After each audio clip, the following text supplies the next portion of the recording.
Aujourd'hui, on va aborder les biais cognitifs, alors démasquer, tout au moins les identifier, et voir quelle est la relation qu'on a entre ces biais cognitifs et la sécurité des soins.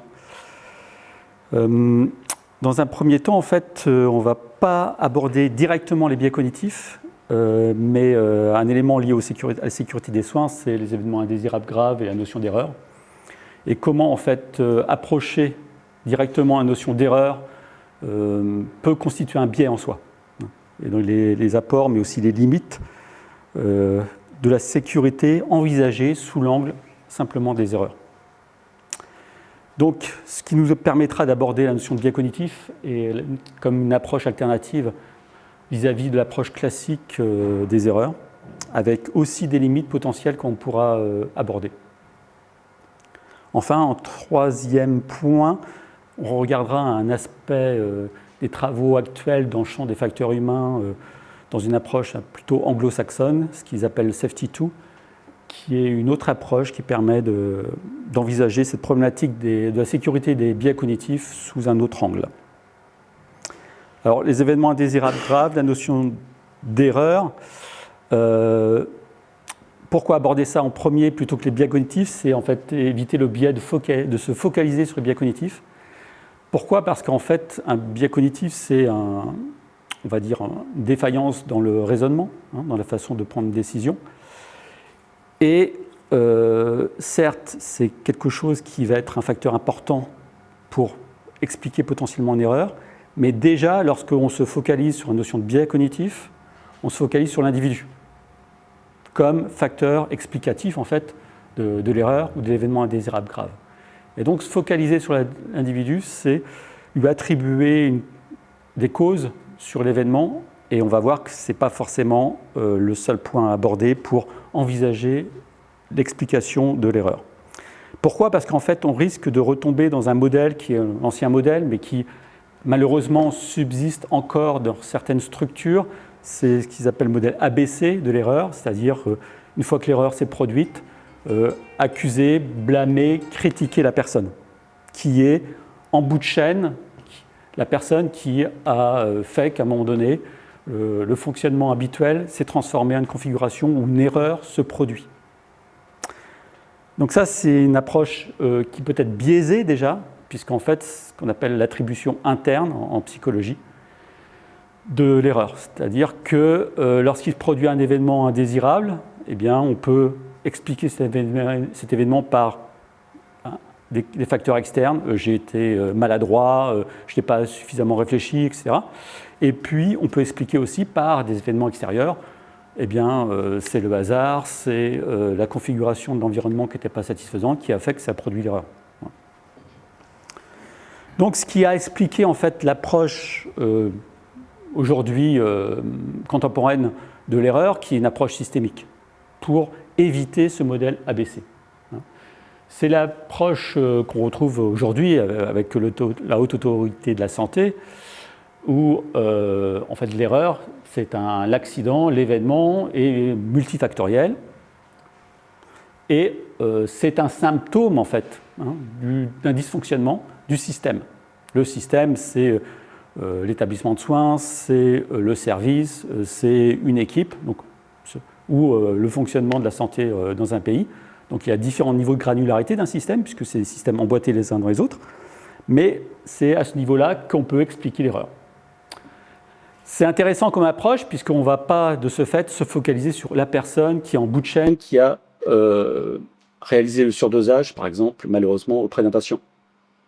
On a une approche globale, et ça permet aussi d'avoir, de ce fait, des propositions qui soient plus sérieuses, plus rationnelles, puisque, en fait, si on a quelqu'un qu'on accuse, on l'extrait du système, et on se dit, ben voilà, c'est bon, la personne qui a fait l'erreur, on l'a retirée de l'équipe, il n'y aura plus d'erreur. En fait, ce n'est pas comme ça que ça fonctionne, parce que globalement, c'est un ensemble de facteurs liés au système, au fonctionnement du système, et si on remet un personnel à la place de cette personne, eh bien, on risque d'avoir une forte probabilité pour que l'erreur se reproduise, parce que les facteurs externes sont explicatifs également dans le système. Donc, retirer une personne d'un système, ce n'est pas fondamentalement modifier le fonctionnement du système. Et donc, ça n'évite pas le risque d'une réitération de l'erreur. C'est la méthode ALARM qui est proposée par la HAS, qui est l'analyse d'événements indésirables associés aux soins. Et donc, on voit qu'il y a différents facteurs qui viennent expliquer un événement. Des facteurs constitutionnels, contexte institutionnel, l'organisation, le management de la structure, l'environnement de travail, les tâches à accomplir, qui sont plus ou moins risquées, et donc potentiellement susceptibles de provoquer une erreur, la nature de l'équipe, bien évidemment les individus dans cette équipe, et puis l'état du patient, puisqu'en fait le domaine médical est quand même un domaine bien particulier où les patients viennent parce que déjà ils sont à risque du fait de leur pathologie, de leur traumatologie. Donc c'est un système de soins qui est composé de ces différentes composantes. Et c'est en cela qu'il faut analyser ces différents facteurs, c'est la méthode ALARM. Exemple d'événement indésirable grave analysé par la méthode ALARM. Donc c'est l'hospitalisation d'un patient pour une pneumonie. Il reçoit une dose d'antibiotiques 10 fois supérieure à la dose prescrite sur l'ordonnance. Et ça conduit à des complications médicales avec des séquelles irréversibles. La méthode ALARM va viser, de ce fait, après coup, à analyser les 7 facteurs potentiels qu'on a vus précédemment, qui peuvent en fait expliquer plus ou moins l'événement. Donc, l'analyse effectuée sur ces 7 facteurs, dans le cas que je vous décris, les facteurs liés au patient, c'était un patient dit à risque, il souffrait d'une pneumonie, de diabète, d'un asthme sévère. Les facteurs liés à l'individu, les soignants, là j'ai mis en jaune quelque chose sur lequel on reviendra, c'est dans la précipitation, l'infirmier a mal interprété l'ordonnance, écrite à la main par le médecin et a inversé le dosage d'antibiotiques de 2 patients ayant le même nom de famille. Erreur de nom au niveau des patients.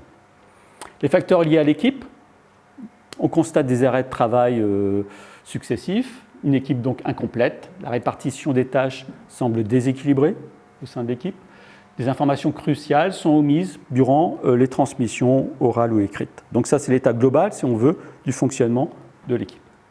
Les facteurs liés à l'environnement de travail, on constate un manque d'effectifs au moment de l'incident, des plannings qui ne soient pas respectés, des temps de repos, des charges de travail élevées, donc on revient à des systèmes globaux, des facteurs globaux liés au fonctionnement des hôpitaux sous tension, et puis aussi des soins dans la précipitation, c'est encore une fois souligné. Et des facteurs liés à l'organisation, au management, manque de formation dans l'établissement, l'infirmier à l'origine de l'incident n'a jamais eu de formation sur les calculs de dose depuis sa prise de poste, absence de protocole, de procédure écrite sur la prévention de l'erreur de dosage, sur l'identito-vigilance dans l'établissement. Rien à signaler sur les facteurs contextuels, d'après le bureau qui a réalisé l'analyse, ni sur les tâches à accomplir. Donc voilà une façon systémique d'aborder le problème. Les mesures correctives, et c'est là que ça devient intéressant, qu'est-ce qu'on fait à partir de là, une fois qu'on a fait une description du système ? Que proposent les intervenants ? L'établissement de santé s'engage à des formations obligatoires pour le personnel sur les bonnes pratiques de prescription, d'administration des médicaments, sur l'identito-vigilance, des formations automatiques pour les nouveaux arrivants. L'établissement va rédiger des protocoles écrits incluant une double vérification des doses, notamment pour les médicaments à haut risque. Tous doivent connaître les protocoles. Pour pallier au manque d'effectifs, les plannings vont être réaménagés pour permettre aux soignants d'avoir le temps de repos obligatoire. Le service des ressources humaines s'engage à publier des offres d'emploi pour faire face à la charge de travail. En résumé, les mesures correctives, comment on peut les caractériser ? En fait, c'est une nouvelle formation obligatoire, des nouveaux protocoles à connaître, un espoir dans de nouveaux recrutements. Mais bon, à chaque fois qu'il y ait un événement indésirable grave, on fait un nouveau recrutement, ça va pas être facile. Et de ce fait, en fait, ça a un impact sur le fonctionnement. C'est-à-dire qu'en produisant des solutions pour que le système évite l'événement indésirable grave, on rajoute de la charge de travail supplémentaire. C'est-à-dire qu'il va y avoir des protocoles qui vont être à connaître, des formations, un temps de formation qui va être pris en charge, etc. Et en fait, ça correspond à un risque fréquent qu'on constate dans les établissements médicaux, c'est l'intervention descendante.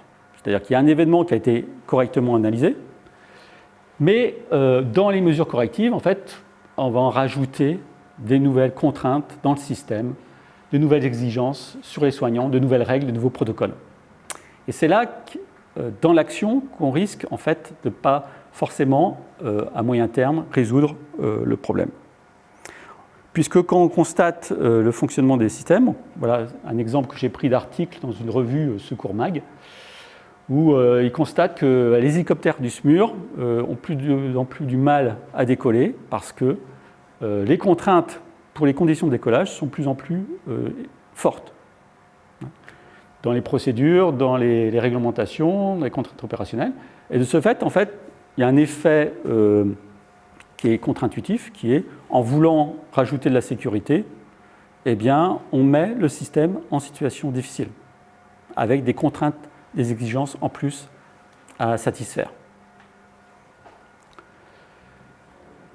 La grosse difficulté, c'est que un système tel un service de santé, c'est un système dynamique, qui est évolutif, dans lequel différents facteurs agissent, mais de manière dynamique, les uns interagissant avec les autres.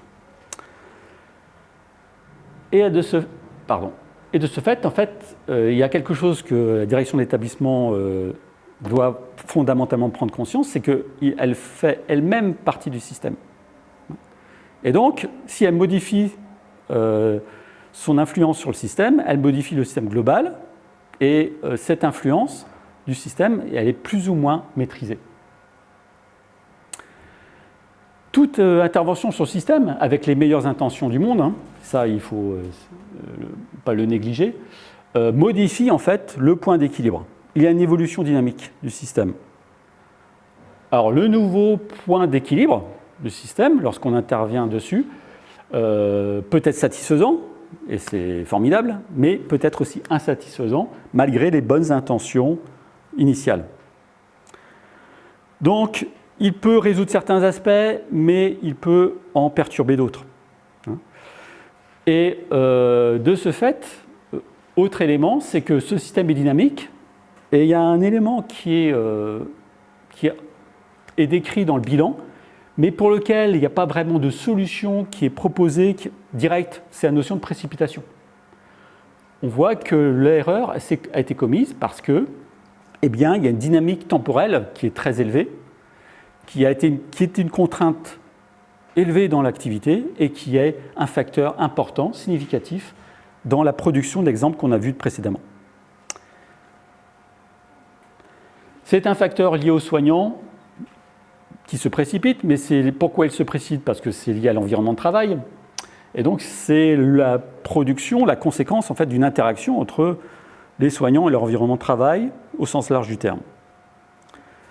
C'est l'aspect dynamique du système qui est la pression temporelle. Et ça, quand on a une approche classique systémique, on a bien identifié des composantes, mais quelle est la dynamique d'articulation de ces composantes les unes avec les autres? Alors on va faire, sous cette chaleur intense, une formule mathématique. L'équation dynamique du soin, avec T et le temps, en fait, vous allez voir, c'est très simple. Le résultat du soin, c'est Y. Le X, c'est le soignant, les soignants, avec leurs compétences techniques qui caractérisent leur domaine d'expertise, leur cœur de métier. Évidemment, ça rentre dans le résultat du soin de manière essentielle. Mais il y a d'autres aspects, d'autres paramètres qui viennent dans l'explication du soin. Le bon chirurgien ne va pas aboutir forcément, malgré son geste technique essentiel, à quelque chose en termes de résultat de soins qui soit satisfaisant. Pourquoi potentiellement c'est le cas? Parce qu'il y a d'autres facteurs qui rentrent en considération. Il y a la manière dont il est en mesure de traiter l'information. l'environnement, le bruit, les communications. Est-ce qu'il y a des transmissions, des communications qui sont claires, facilement compréhensibles? Quelles sont les relations au sein de l'équipe, dans le bloc opératoire, l'anesthésiste, le chirurgien, les infirmiers, etc., qui vont venir comme un facteur explicatif. Ce qu'on appelle les compétences non techniques. Aujourd'hui, on regarde des compétences techniques qui révèlent de l'expertise. Il y a un autre facteur qui est essentiel, c'est l'environnement de travail. L'environnement, les facteurs d'ambiance, le bruit, la chaleur, mais le matériel, est-ce qu'il est défaillant, est-ce qu'il fonctionne, etc. Et puis il y a un facteur, c'est l'aléa, la faute à pas de chance, qui peut provoquer à tout moment une configuration qui va conduire à l'accident. Et en fait, dans le facteur humain, qu'est-ce qu'on étudie? On étudie tout particulièrement A, petit a et petit b. Notamment B, qui est l'environnement de travail, qui est en fait le plus externe comme facteur, et qui est un facteur qui va devenir perturbant ou capacitant pour l'activité, pour le résultat du soin. Est-ce qu'il est aidant cet environnement ou il est perturbant? Alors on peut représenter ça sous un petit schéma, le modèle dynamique de sécurité qui vient des travaux de Rasmussen, qui était un des pères du facteur humain. C'est un Danois qui travaillait sur les centrales nucléaires dans les années 80, l'activité de supervision de centrales nucléaires, et qui a créé pas mal de modèles. On l'a décliné pour le soin. Il y a trois facteurs, trois grandes pressions, si on veut synthétiser les choses, qui vont venir expliquer un événement à un moment donné.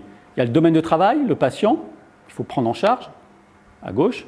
Si la prise en charge est complexe, eh bien, ça va être un facteur fort de pression. L'environnement de travail, ce qu'on appelle aussi la gestion des tâches en compétences non techniques, c'est-à-dire gérer du matériel, gérer des procédures aussi, des étapes dans la séquence des tâches qu'il faut réaliser, dans un ordre particulier. Le traitement de l'information, il faut communiquer l'information, il faut stocker de l'information dans sa mémoire, ou stocker de l'information sur des documents électroniques, documents papier, etc. Et donc, on a ce cercle qui correspond à l'espace de travail, avec ces petits ronds bleus là, qui sont en fait les points d'activité. On peut mettre un point d'activité sur chaque soignant, par exemple, médecin, infirmier, aide-soignant. Et en fait, ces facteurs vont provoquer potentiellement un risque de dérive de ces points vers la zone à risque, où là, le système potentiellement peut aller jusqu'à l'accident.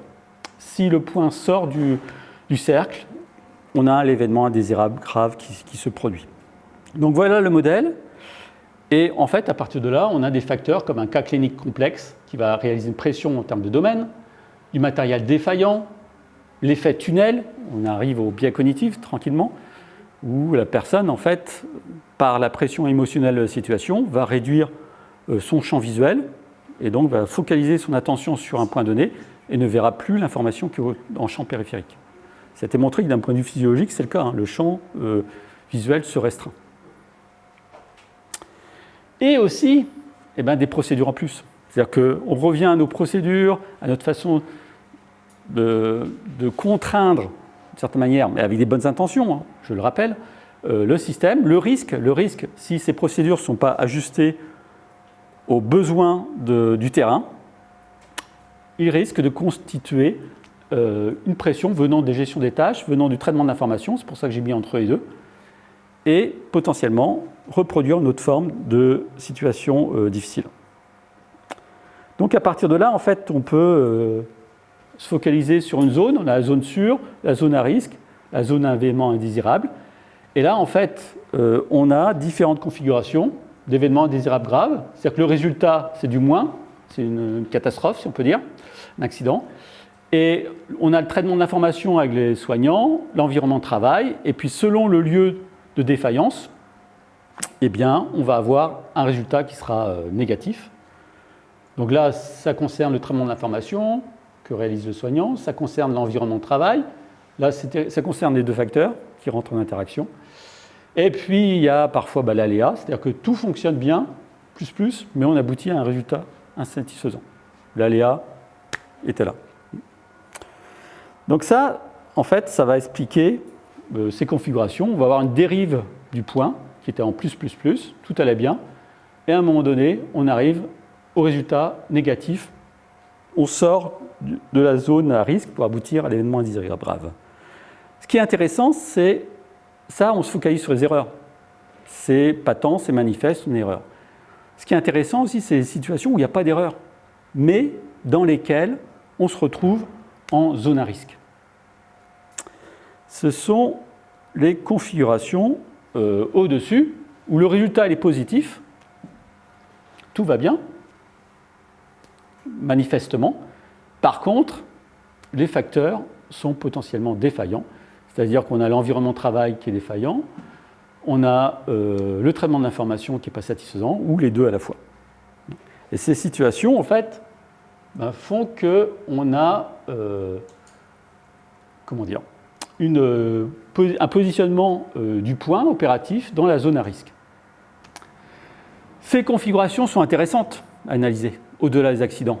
Pourquoi ? Parce que ça montre la résilience du système. C'est-à-dire que malgré le fait qu'il y ait des facteurs qui soient défaillants, le système, grâce aux équipes bien souvent, qui compensent les dysfonctionnements, parfois parce que l'environnement, c'est fantastique, est capacitant et donc permet de réduire les erreurs, eh bien, on a des résultats qui restent dans la zone à risque, dans la zone qui devient une zone de résilience.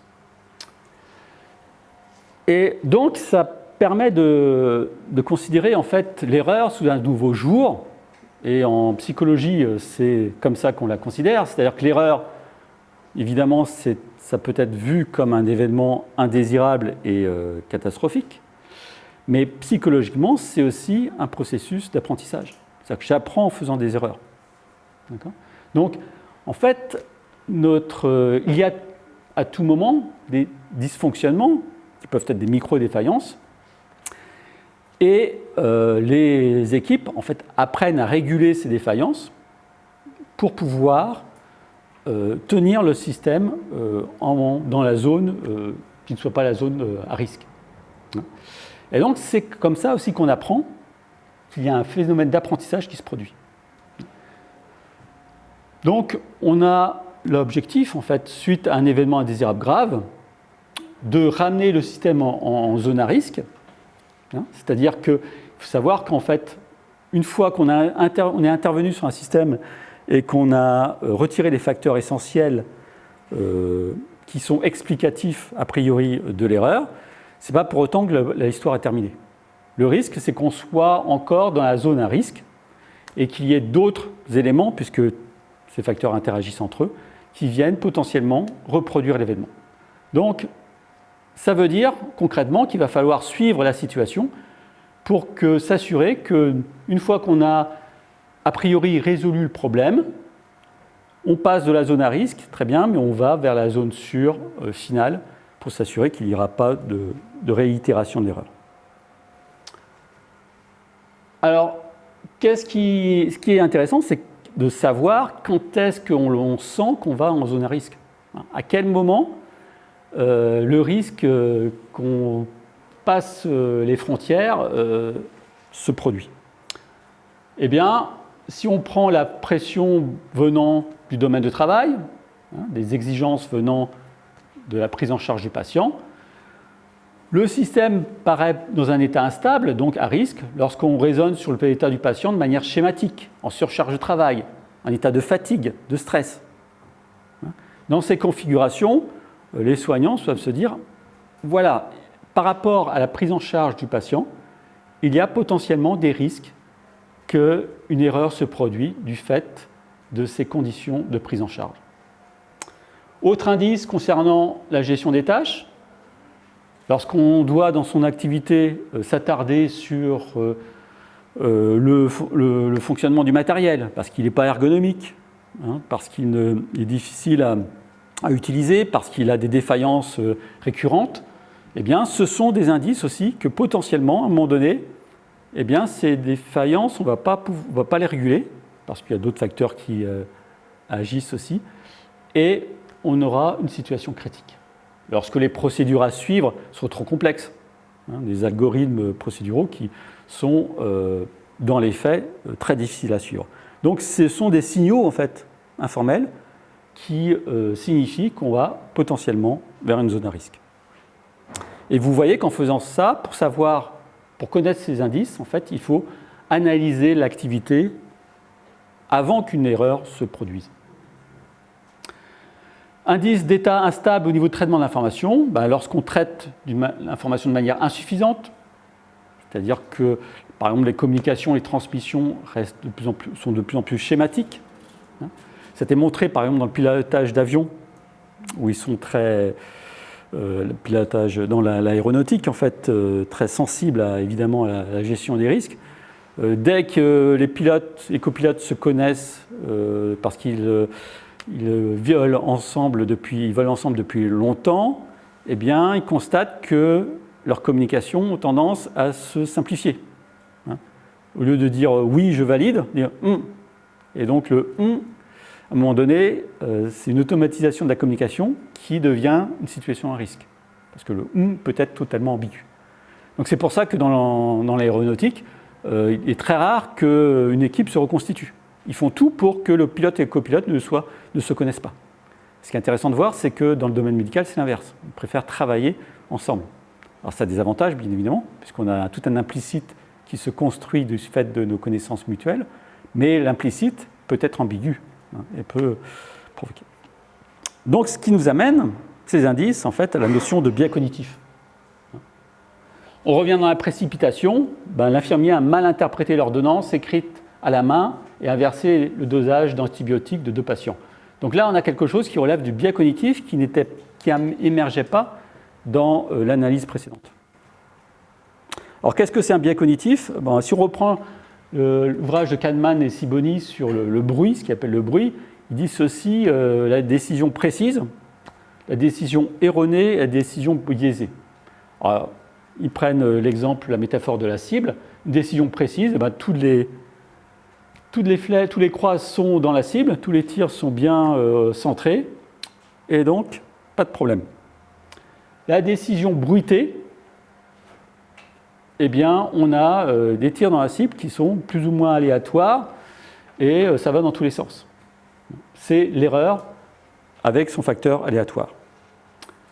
Et le biais cognitif, la décision biaisée, eh bien on rate le centre de la cible, mais par contre, l'erreur n'est pas aléatoire. On voit bien que le tireur de fléchette là, a visé en bas à gauche de manière systématique. Ça veut dire qu'il y a des facteurs explicatifs qui font qu'on va toujours dans un même sens et qui viennent perturber le fonctionnement du système.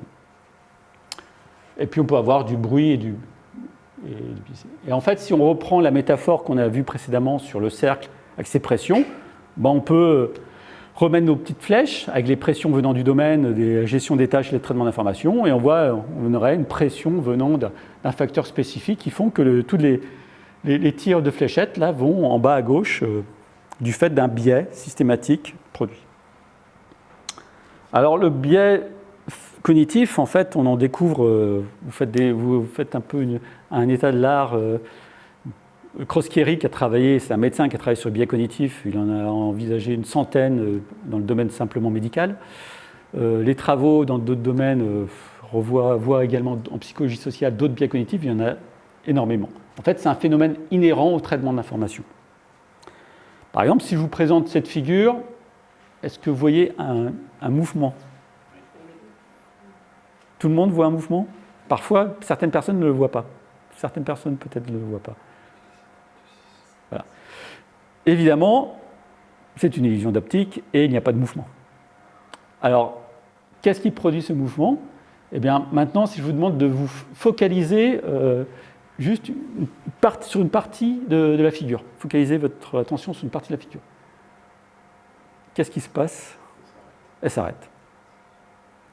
En fait, le mouvement est produit par le mouvement oculaire. Donc c'est vos yeux qui bougent de manière automatique et qui provoquent la figure, associé au fait que la figure est présentée comme quelque chose qui montrerait un axe avec une boule autour et une rotation. Donc on a à la fois deux éléments essentiels du biais cognitif, les connaissances, c'est-à-dire que la figure active chez vous des connaissances, ça représente une boule qui tourne autour d'un axe, donc j'ai tendance à voir quelque chose de ces ordres-là. Et puis la configuration avec tout ce petit damier là qui induit en fait une recherche exploratoire visuelle qui conduit à faciliter la rotation. Et on voit qu'on a des solutions potentielles pour éviter les biais cognitifs, puisqu'en fait, si on a la stratégie de se focaliser sur une partie de la figure, le biais disparaît. Donc on a en fait tous les éléments essentiels du biais cognitif dans cette figure. En fait, si on veut classer les biais cognitifs, il y a deux grandes catégories. Il y a ceux qui sont explicables par le fait que nos perceptions, comme l'illusion, ce qu'on voit directement, va influencer nos connaissances, mais de manière biaisée, bien évidemment. Perturber nos connaissances. Donc ce qu'on appelle un traitement ascendant, bottom-up, de l'information. Alors, quels sont les biais qui sont répertoriés dans la littérature qui relèveraient de ces traitements ascendants, où la perception vient contrarier notre raisonnement, nos connaissances? On a les biais de première impression, qu'on appelle l'effet de halo. C'est-à-dire que laisser une première impression, qui soit positive ou négative, influencer la perception globale. Quelqu'un qui n'est pas habitué dans le fait de voir du sang, donc il voit un patient qui saigne beaucoup parce qu'il y a une petite blessure au niveau du crâne, il va considérer que c'est une situation très grave. Donc on a une première impression qui va déclencher un ensemble de conséquences. Le biais de cadrage, appelé aussi framing effect, en fait on constate qu'on va avoir une décision qui va dépendre fortement de la manière dont le problème est posé. C'est typiquement informer un patient qu'il a une tumeur, si on l'opère, il y a 95% de chances que l'opération soit réussie et qu'il récupère ses fonctions. On peut dire aussi qu'il y a 5% de chances que la chirurgie ne soit pas efficace. Selon la manière dont on va présenter, 95% favorable, 5% à risque, eh bien, le patient va recevoir l'information différemment. Donc, c'est souvent, biais de cadrage, en fait, une communication orale. On dit quelque chose, c'est le SMUR qui va sur le terrain et on leur dit, voilà, c'est tel accident, il y a telle configuration. Et puis, à partir de là, ils vont poser énormément d'hypothèses sur ce qu'ils vont percevoir. Et bien souvent, en fait, ce qui est révélateur de ce biais qu'on met systématiquement en œuvre, c'est que bien souvent, sur le terrain, ce n'est pas comme on l'a dit. Et il y a des surprises. Alors, le WISE-IT, l'effet de science, what you see, it's all there is, c'est en fait, je raisonne simplement sur ce que je vois ici, maintenant, en ce moment. Donc, je ne prends pas du tout en compte ce qui s'est passé précédemment, potentiellement, ou quelle est la dynamique dans laquelle la situation évoluait. Je vois telle chose, j'en tire des conclusions. Effet de science qui ressort, c'est très proche de l'effet de halo, en final. Le biais de la cécité au changement, ça c'est intéressant, notamment comme biais pour évaluer les risques dans le suivi des variables physiologiques qui sont des variables continues, la fréquence cardiaque par exemple. Eh bien, c'est la difficulté à percevoir un changement d'état dans une variable qui est continue. À quel moment on peut considérer qu'il y a qualitativement un changement qui impose une décision? Et ça, par exemple, c'est dans les maternités, le suivi du rythme de la fréquence cardiaque du fœtus dans des situations de naissance à risque. En fait, à force de regarder constamment l'écran et voir la courbe, à un moment donné, difficile de percevoir un changement dans la courbe. C'est pour ça qu'il est conseillé en fait, d'alterner le monitoring, le suivi de la fréquence cardiaque pour éviter cette cécité au niveau de la perception d'un changement au niveau de la courbe. L'effet tunnel dont on a parlé tout à l'heure, c'est rétrécissement du champ de vision, focalisation intentionnelle sur un événement du fait du stress élevé qu'il produit. Donc on a d'autres biais qui sont en fait associés à un facteur inverse, c'est-à-dire qu'en fait ce sont les connaissances, nos attentes, nos habitudes qui vont influencer, biaiser en fait nos perceptions. On a le biais de représentativité, juger probable la probabilité qu'un patient appartienne à une catégorie en fonction de sa ressemblance à un stéréotype. C'est l'effet des stéréotypes. La manière dont la personne se présente, en fait, induit un ensemble, automatiquement, un ensemble d'inférences sur sa personnalité, sur des attributs internes, sur la base d'attributs externes. Dans le diagnostic, notamment, la fermeture trop précoce à la recherche. Dès qu'on a apparemment trouvé le facteur explicatif, la solution, eh bien, on arrête le changement. On arrête le raisonnement. Les biais de confirmation d'hypothèses, rechercher ou interpréter des informations de manière à confirmer ses croyances, les hypothèses qu'on a posées, et donc on va de ce fait ignorer, minimiser toute information qui vient contrarier les hypothèses qu'on a posées. Et donc ça, c'est aussi un biais qu'on retrouve bien fréquemment dans l'évaluation d'une situation un peu complexe. Les heuristiques disponibles, c'est surestimer donc la probabilité d'un événement en fonction de l'accès en mémoire des exemples.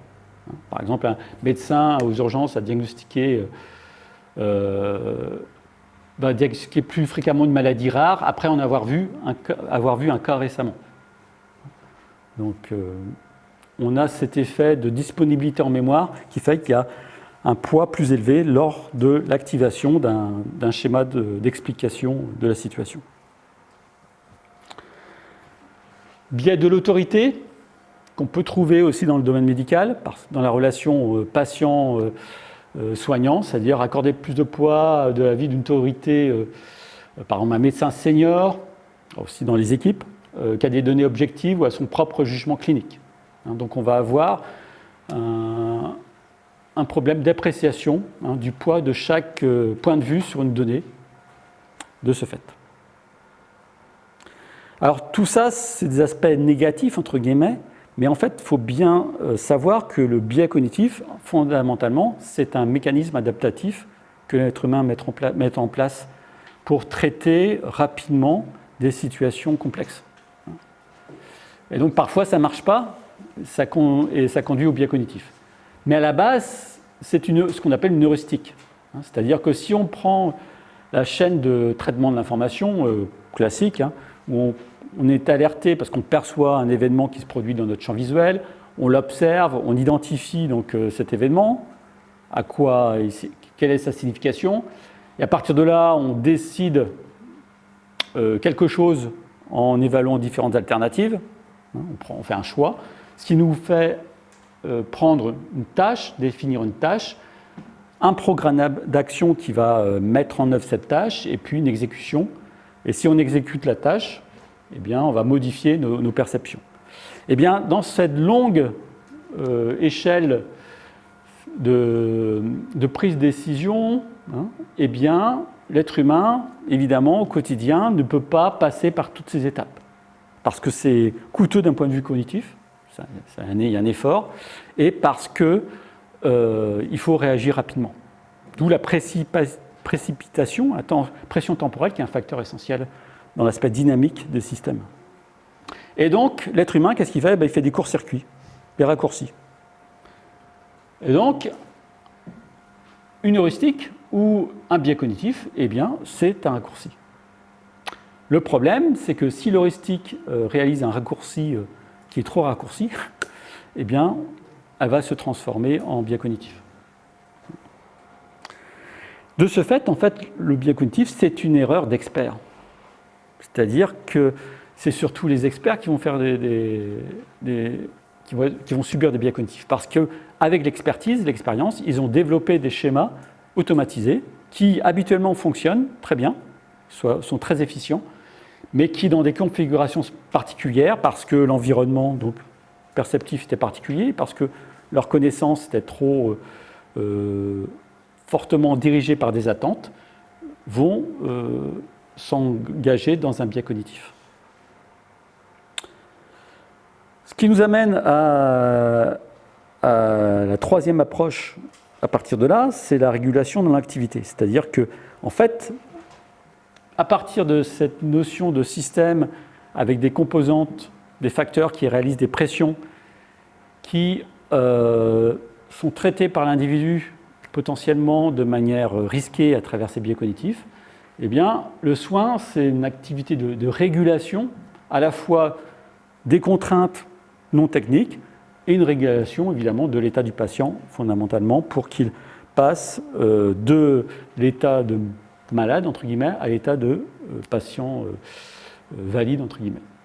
Donc ce n'est pas une activité de production, de transformation, hein, ce n'est pas un processus industriel comme un modèle hospitalier souvent qu'on voit dans certains modèles où on aurait des entrées des patients qui sont entre guillemets stockés et qui sont sortis une fois qu'ils sont soignés. Ce n'est pas ça, c'est de la régulation, des contraintes qu'on vient de voir. Ce n'est pas non plus une activité de pilotage, de guidage. Et bien souvent, de manière tout à fait intéressante, on met en comparaison les travaux en aéronautique, entre pilote-copilote, avec les travaux dans le domaine médical, mais il y a beaucoup de choses qui changent et fondamentalement, un pilote, un copilote sont à bord de l'avion déjà, donc ils sont très concernés par la sécurité. Et l'avion, il est en forme, entre guillemets. Il fonctionne. S'il ne fonctionne pas, c'est une défaillance très rare et qu'il va falloir réguler.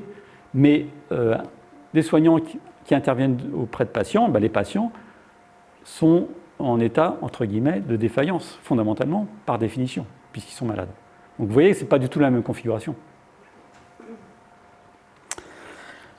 C'est réguler l'état d'un état existant insatisfaisant, entre guillemets maladie, pour passer à un état, entre guillemets, de bonne santé. Et ce qui est intéressant, c'est de voir que les problèmes de régulation, en fait, que l'on observe, qui expliquent les erreurs médicales, les événements indésirables graves, eh bien, c'est rarement des erreurs techniques, c'est rarement des erreurs d'expertise, en fait. C'est souvent des erreurs de compétences non techniques. C'est-à-dire que ce sont les pressions venant d'un cas exceptionnel, d'un patient qui a un profil très exceptionnel. Ça vient de la gestion des tâches, tout bêtement, gérer le matériel, les documents. C'est aussi traiter l'information, communiquer au sein de l'équipe, prendre des décisions.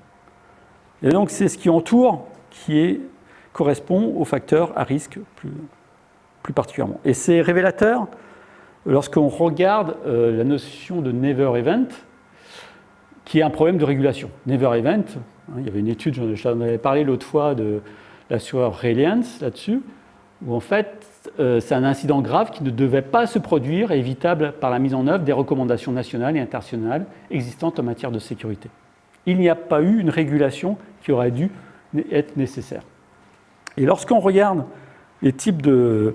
Alors, en France, les never events ne sont pas vraiment catégorisés tels quels.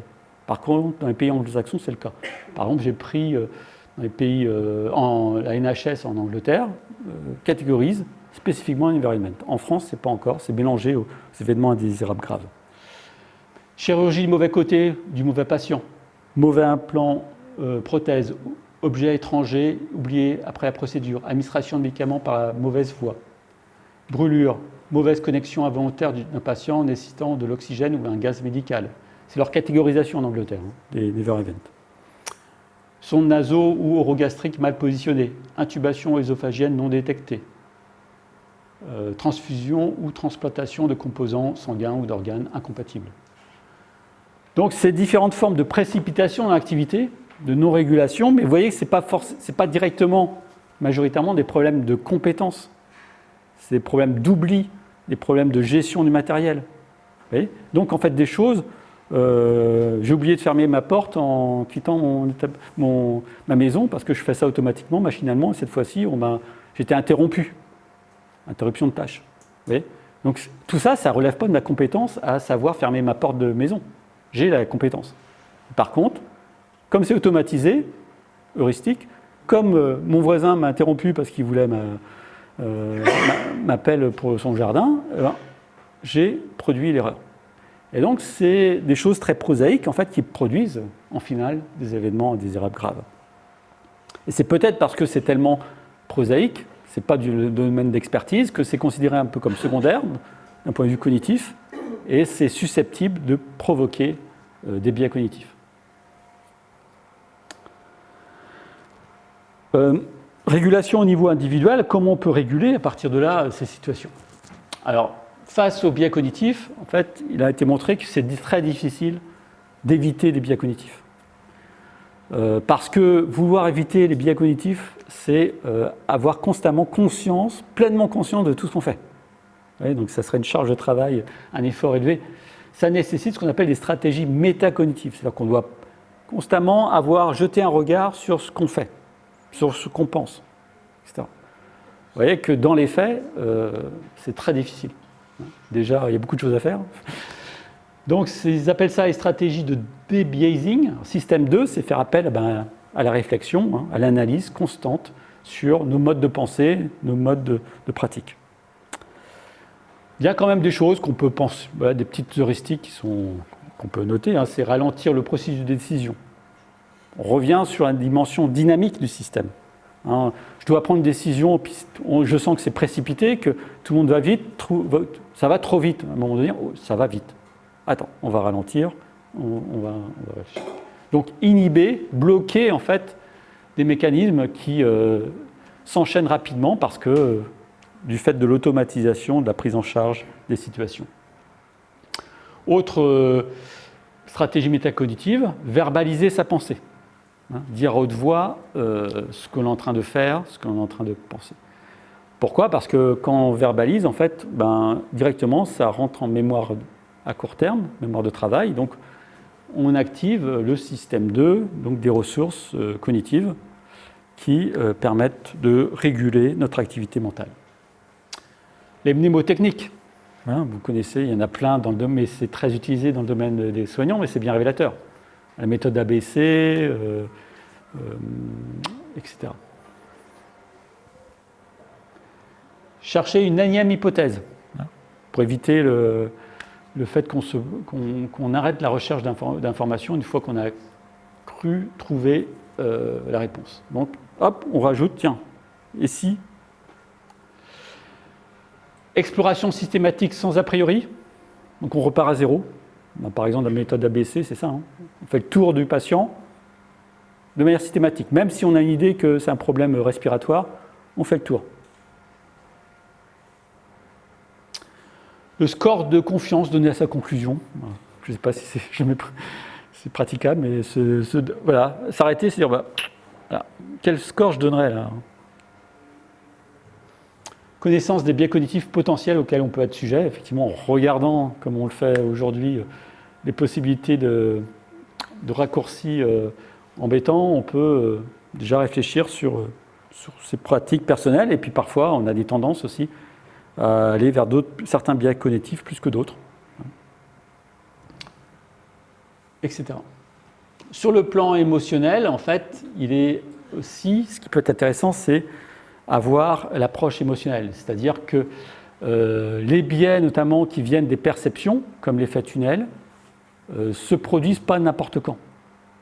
C'est lorsqu'il y a une situation de stress aigu, lorsque la charge émotionnelle est élevée. Et c'est bien souvent là qu'on va avoir des phénomènes de biais cognitifs qui vont apparaître. Donc, réguler son état émotionnel permet de se protéger des biais cognitifs.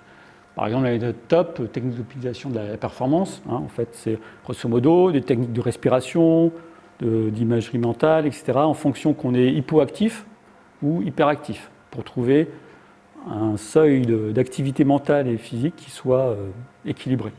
Donc on change de stratégie pour garder un état optimal.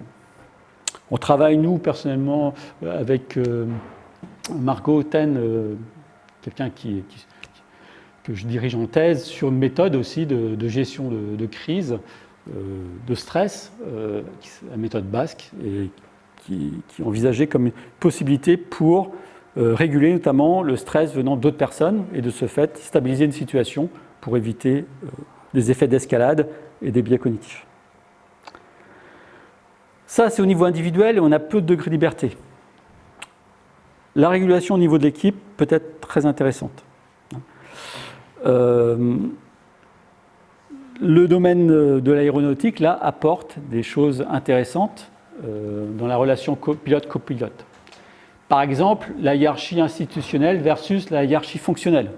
C'est-à-dire que, certes, le capitaine à bord, le pilote, est au-dessus dans la hiérarchie institutionnelle au regard du copilote, mais dans une configuration particulière, situation à risque, ça peut être l'inverse. Il n'y a aucun problème. Les deux le savent a priori. Donc le pilote peut prendre le leadership à tout moment. Et ça se fait de manière tout à fait naturelle.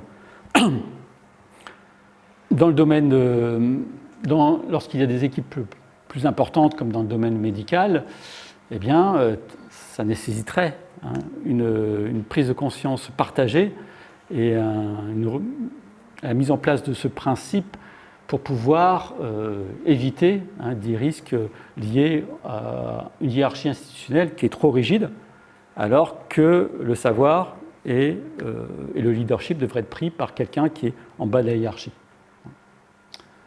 Le cross-checking, donc contrôle mutuel.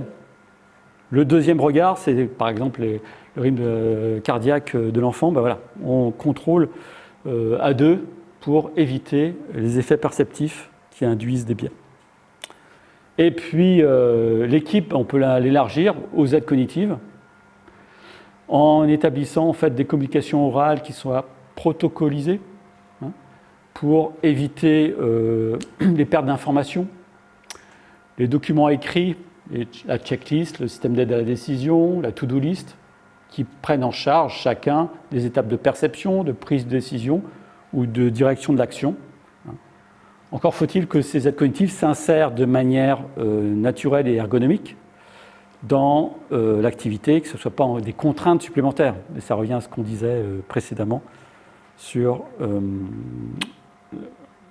les contraintes venant des différentes pressions. Je vais passer ça parce que... Donc on a autre élément, la régulation au niveau institutionnel, l'individu, l'équipe, l'institution, l'établissement. Et on en vient à ce que je vous disais sur la culture de sécurité de type safety 2. Donc plutôt que partir sur une approche descendante où on a de manière un peu automatisée des modes de fonctionnement en disant ben voilà, on va former les gens, on va mettre des protocoles supplémentaires, on va rajouter des contraintes sur l'algorithme, etc. Avoir une approche ascendante. C'est la méthode privilégiée en ergonomie par l'analyse du travail. Plutôt que de se focaliser sur les erreurs, c'est se focaliser sur ce qui marche, sur ce qui fonctionne au quotidien. Puisqu'en fait, lorsque les équipes fonctionnent et sont en zone à risque et doivent faire preuve de résilience, comme souvent, et là c'est le cas, eh bien, ils développent des capacités à éviter le passage en zone d'accident et à réguler le système. Donc, c'est inspiré des régulations, des stratégies mises en place de manière informelle. Et on a certaines personnes, certaines équipes qui développeraient des vrais savoir-faire. Si on les analyse concrètement avec eux, ben, l'idée, c'est les systématiser, les formaliser et capitaliser pour pouvoir transmettre aux autres ces bonnes pratiques. L'environnement de travail, en fait, l'environnement de travail, il faut que ça soit une enveloppe protectrice et capacitante. L'environnement sonore, on dit que 90% des alarmes sur les scopes sont non pertinentes. Donc c'est des choses parfois très triviales, la régulation des alarmes sur les scopes. Et pourtant, comme on l'a vu, c'est là que se nichent potentiellement les sources de situations où le système va passer en zone critique. Ce n'est pas dans l'expertise des soignants. Donc, l'ergonomie organisationnelle, organiser l'équipe, cognitive, psychique, la gestion des émotions, puis physique, ben voilà, l'environnement, les facteurs d'ambiance. Enfin, les régulations post-événement, c'est-à-dire éviter quelque chose qui est après coup, c'est-à-dire qu'il y a eu l'accident, mais notamment dans l'aéronautique, ils sont très sensibles au stress post-traumatique. Éviter le traumatisme psychologique secondaire chez le soignant, qui a vécu une situation dans laquelle il s'est senti configuré comme étant dans le modèle ABC, accusé, blâmé, critiqué. En tout cas, lui-même, il se ressent comme ça, même si ce n'est pas le cas objectivement. Donc, voilà ce qu'il propose lorsque un pilote a réalisé une action qui était à risque et aurait pu entraîner des événements indésirables. Eh bien, déjà, il ne peut plus piloter. Hein. Donc, il va repasser des séances de simulation pour qu'il reprenne confiance et qu'il soit bien au fait des configurations qu'il a vécues et qui n'étaient pas satisfaisantes. Et l'objectif, ce n'est pas de le blâmer, hein, c'est de le rassurer par la pratique, par la simulation notamment, de valoriser, c'est-à-dire qu'il a certes eu des trous dans le gruyère de Reason, là, des gruyères des différentes frontières qui permettent de ne pas passer dans la défaillance. Il a eu des trous, mais il y a aussi une partie du gruyère qui n'était pas des trous. Donc il a des capacités. Valoriser ses compétences qu'il a aussi, et puis remédier pour qu'il puisse repartir sur de bonnes bases. Voir la partie pleine de la tranche des mentales comme du Reason. Donc les perspectives, en fait, c'est considérer la résilience, c'est-à-dire que considérer les modes l'activité du soignant comme quelqu'un qui fait de la régulation, de stratégie de régulation évidemment technique au sens large du terme, dans le sens d'une expertise pour prendre en charge des patients, mais aussi des régulations non techniques qui sont liées à l'état du système dans lequel il est. Et donc, qui développe des capacités à partir de là, qui nécessitent d'étudier au-delà de l'erreur son travail au quotidien. Pour finir, en fait, voilà, Pascal parlait de l'association Facteurs Humains en Santé, qui a proposé avec la HAS donc un référentiel des compétences en facteurs humains au service de la qualité et la sécurité des soins, donc un document qui est téléchargeable sur le site de la HAS et qui envisage toutes ces compétences non techniques dont on a parlé de manière très large. Merci de votre attention.